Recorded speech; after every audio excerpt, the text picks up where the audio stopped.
Saludos a todos, ¿qué tal? ¿Cómo están? Hoy, 2 de julio, nos disponemos, como todos los días, para escuchar atentamente y con mucha fe la palabra de Dios. Escuchemos qué nos dice el Evangelio de hoy en el libro de Mateo, capítulo 9, versículo 1 al 8. Subiendo a la barca, Jesús cruzó el lago y fue a su propia ciudad. Entonces le trajeron un paralítico tendido en una camilla. Jesús, viendo la fe que tenían, dijo al paralítico: «Ánimo, hijo, tus pecados te quedan perdonados». Algunos maestros de la ley decían para sí: «Este blasfema».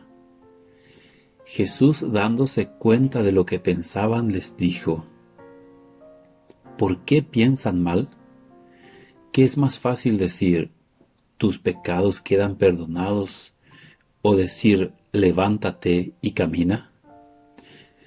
Pues ahora sabrán que el Hijo del Hombre tiene poder en la tierra para perdonar los pecados.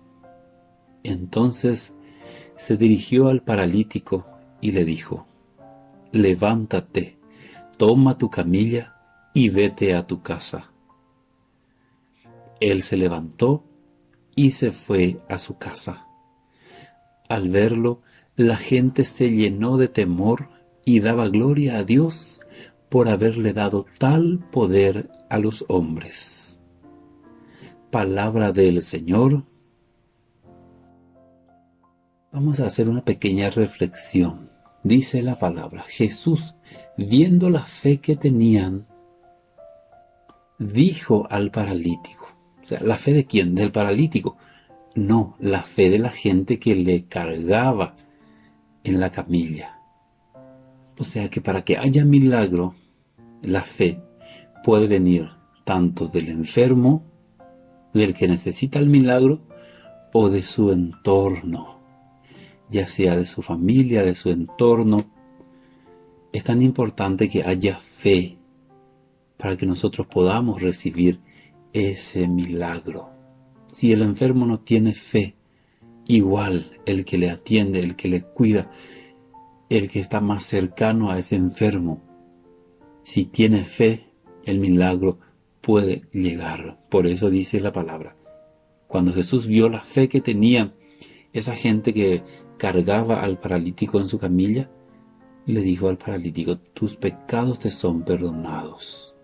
Primero el Señor viene a sanarnos espiritualmente y después la sanación física. Lo más importante que nos trae Jesús es la salvación, la liberación, porque lo que Jesús viene a traernos no es solamente un alivio físico, una sanación física, sino es la liberación total, es la sanación integral de la persona humana, porque somos cuerpo, alma, espíritu.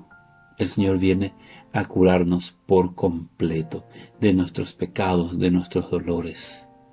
Aquí en este texto lo más importante no es que el paralítico haya ido caminando, sino que el paralítico fue perdonado de sus pecados. Eso es lo más importante.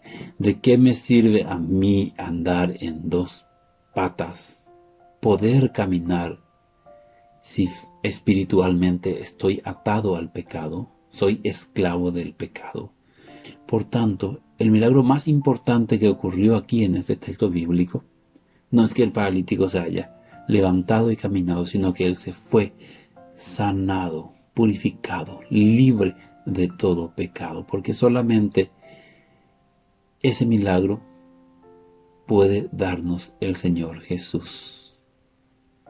Solamente el Señor Jesús puede darnos esa gracia de limpiarnos de nuestros pecados, de dejar de ser esclavos del pecado y poder caminar con libertad hacia Dios.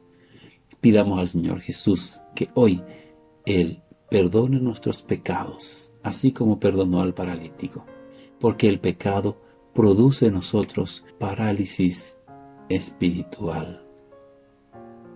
cuando pecamos, en el fondo, somos paralíticos porque no podemos caminar con libertad hacia Dios. Le damos gracias a Dios por tantos milagros. Le damos gracias a Dios que en Jesús nos regaló tanto perdón en esa cruz.